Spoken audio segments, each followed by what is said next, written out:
Түркияда учак кырсыгынан жабыркаган 2 кыргызстандык Стамбулда мамлекеттик ооруканада дарыланууда. Бул тууралуу 6 февралда Кыргызстандын Тышкы иштер министрлиги кабарлады. Мекеменин маалыматына караганда экөөнүн тең абалы туруктуу. Башкы консулдуктун кызматкерлери алар менен жолугуп ал акыбал менен таанышты. Алар дарыгерлердин көзөмөлүндө 24 саат болушат. Андан кийин ооруканада калтыруу же чыгаруу маселеси чечилет деп билдирди министрлик. 5 февралда Стамбулдун Сабиха Gökçen эл аралык аэропортунда Pegasus Airlines компаниясынын Измир Стамбул каттамы боюнча учуп келген лайнери конуучу тилкеден чыгып кеткен. Ичиндеги 177 жүргүнчүнүн 130 жабыркаган.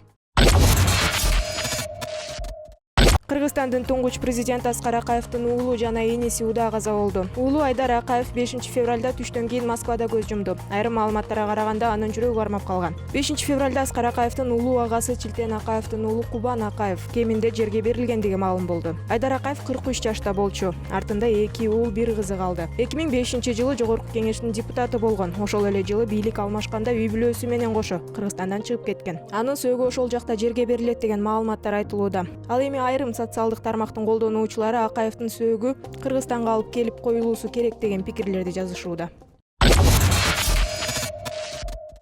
Ат башыда логистикалык борборго байланыштуу кайрадан митинг өтүп жатат. Активисттердин айтымында ушул тапта ал жерде 500дөй адам чогулду. Алар борбордун курулушуна каршы пикирин айтууда. Ал эми жергиликтүү бийлик өкүлдөрү кыргыздар үчүн эч кандай коркунуч жок экенин белгилеп жатышат. Ат башыдагы чек арага жакын аймакта борбор куруу долбоорун ишке ашыруу ат башы Кыргыз-Кытай эркин соода аймагы ишканасына кытайлык Люин жана кыргызстандык Эмилбек Абдыкадыров ээлик кылат. Кыргыз ишкеринин айтымында логистикалык борборду салыш үчүн Люин 280 миллион доллар каражатты түз инвестиция кылат. Башкача айтканда, мамлекеттен эч кандай кепилдик келишимдери жок. Курулушка каршы болгондор логистикалык борбор үчүн ижарага берилген жер кийин Кытайга өтүп кетет деп чочулашат. Ал эми премьер-министр Мухамбеткалый Абылгазиев ат башыда логистикалык борбор салууга жергиликтүү эл каршы эмес, социалдык тармактагы 30-20 киши элдин баарын дүрбөтүп, коомдо пикир пайда кылайын деген ойдо деп 5 февралда билдирген. Бирок эң башкысы ал жерде туруктуу жумушчу орундары болуп, ат башыдан барабы, нарындан барабы, же башка Кыргызстандын башка аймактарынан барабы, ал жерде өндүрүштө иштей турган адамдар болот. Кой багып, уй багып жүрө беребиз деген эмес. Жаштарыбыз айтып атат, бизге жумушчу орunu дайым айлык ала турган жумушчу орун бол. Ал жерде бир 15 миңден баштап жумушчу орун боло турган болсо, 10 миң эле жумушчу орун болсо, айына 15 миң айлык алса, 150 миллион сом ат башы районунда айлык эле катары алат. Анан мындай жакшы чечимдерди мен ойлойм, сиздер да колдоп атасыздар. Урматтуу депутаттарыбыз өзлөрү барып берди. Элдин өзүнүн маанайы күтүп атат аны. Биз эми токтобой ошону жылдырып айтышыбыз керек. Бүгүн Ак үйдүн алдында Чүйдүн Сокулук районуна караштуу Военно-Антоновка айылынын жер тилке алган 50ге жакын адам нааразычылык акциясына чыгышты. Ал бийликтен кызыл китеби бар жерлерин мыйзамдаштырып берүүнү талап кылышууда. Баранов! Чыксын! Баранов! Чыксын! Трансформация! Топтолгондор мындан 5-6 жыл мурун Сокулуктун Военно-Антоновка айылынан жер тилкесин алышып, ошол жерге бүгүнкү күнгө чейин үй сала албай жатышкандыктарын айтышты. Себеби аны мыйзамдаштыруу иштери ишке ашпай келет. 2010-жылдан баштап сатылган бул жерлер. Менчикке өтүп кеткен ар бирибиз 4 сотуктан кызыл китептерибиз бар, госактыларыбыз бар, бирок ичи айыл чарба болгону менен биз ошол жерлерди үй салабыз деп алганбыз. Анан 2012-жылы чыккан бул кызыл китеп 15-жылы кайра муну токтотуп коюшту. Бул негизи өкмөттүн күнөөсү да. Бул кызыл китептер чыгарбаса ушунча эл алданмак эмес да. Анан биз мыйзамды күтүп олтурдук. Ушу 8 жыл күтүп отурдук. 2018-жылы тиги мыйзам кабыл алынды. 2009-га чейинки мыйзамдар кабыл алынганда биз ага кирбей калдык. Анан ошонун негизинде чыгып баштадык да. 2 жылдан бери эле бизде өкмөттө кандайдыр бир деңгээлде эле ушул мыйзамды 2 жылдан бери жазып бүтпөй койду. Топтолгон жарандар Жогорку Кеңештин депутаттары Рыскелди Момбеков, Исхак Масалиев, Жанар Акаевди сыртка чыгып, алардын көйгөйүн угуусун талап кылышты. Бирок аталган эл өкүлдөрү элге жолуккан жок. Депутаттар! Чыксын! Масалиев!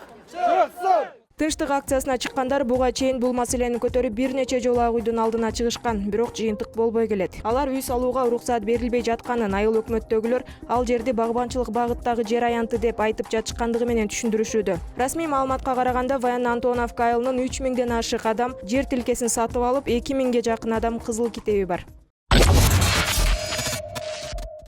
Аэропортторду мамлекеттик жеке өнөктөштүккө өткөрүү менчиктештирүү дегенди билдирбейт. Бул тууралуу маалымат жыйында экономика министрлигинин алдындагы мамлекеттик жеке өнөктөштүк борборунун директору Данияр Абдылдаев билдирди. Ал белгилегендей, аэропорттордо мамлекеттик жеке өнөктөштүк ыкмасын колдонуу эл аралык тажрыйба болуп саналат.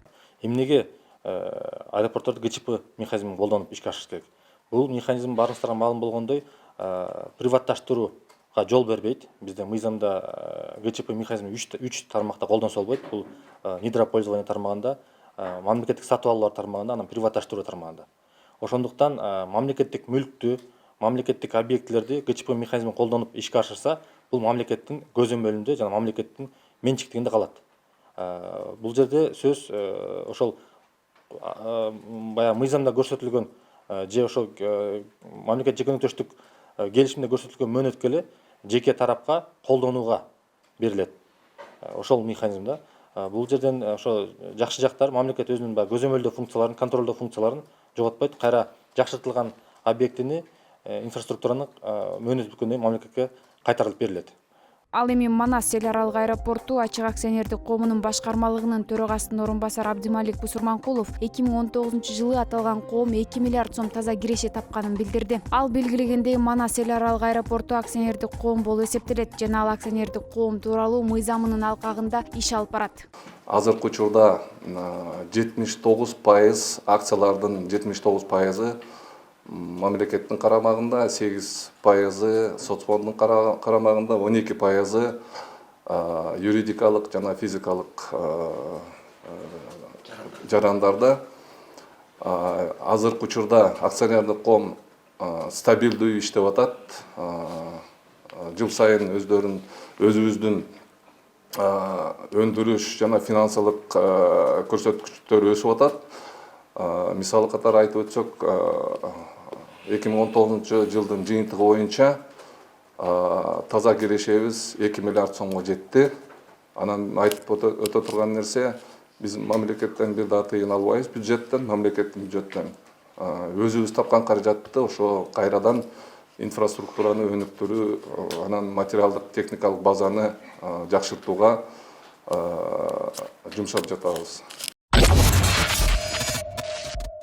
Тазалык ишканасынын басма сөз катчысы Жибек Каракеева вице-мэр Мирлан Амантуровдун ишкананын кызматкерлери көп айлык алат деген сынына жооп кайтырды. Каракеева өзүнүн Фейсбуктагы баракчасына айлык акы тууралуу документин чыгарып, колуна 11.890 сом аларын көрсөтүп, вице-мэрдин айрым иштерин сынга алды. Сиз тиешилген жолдор боюнча арыздарга терс мамиле кылып, ар дайым менин оозумду жабууга аракет кыласыз. Сиз жол боюнча арыздарды мэр көрбөсүндө өзүнчө чат ачып аласыз деген Каракеева. Эске салсак, Бишкек мэриясынын отурумунда вице-мэр Мирлан Амантуров тазалыктын жетекчилигин жана айрым кызматкерлерди көп маяна аласыңар деп айыптаган. Ал эми Бишкек шаарынын мэри Азиз Суракматов бул жагдай тууралуу өзүнүн пикирин билдирип, бул иш үстүндө жаралган жагдайлардын бири экендигин айтты. Мэр белгилегенде, ар кыл пикир келишпестиктердин жаралуусу жумуш аткарылып жаткандыгынын белгиси. Чүйдө окуучуну тепкени видеого тартылып, интернетке тараган мугалим жазага тартылды. Бул тууралуу Билим берүү жана Илим министрлигинин басма сөз катчылыгы билдирди. Маалыматка ылайык, окуянын чоо жайын териштирүү үчүн Жайыл райондук билим берүү бөлүмүнүн башчысы Талантбек Арыков бүгүн 6 февралда Кара Балта шаарынын номер 2 мектебинде ата-энелердин катышуусу менен чогулуш өткөрдү. Жыйын учурунда бул мугалим күнөөсүн мойнуна алып, ата-энелерден кечирим сурады. Ата-энелер ага карата дооматы жоктугун билдиришти. Бирок педагогикалык этиканын нормаларын бузгандыгы үчүн мугалимге сөгүш берилди деп айтылат маалыматта. Кара Балта шаарындагы номер 2 орто мектептеги дене тарбия мугалиминин сабак учурунда 2 окуучуну тепкен видеосу 5 февралда интернетке жарыяланып, кызуу талкуу жаратууда.